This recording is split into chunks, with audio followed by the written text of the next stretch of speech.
আমরা হচ্ছে IPv6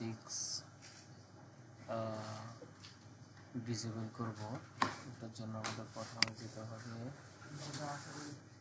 open network and internet settings.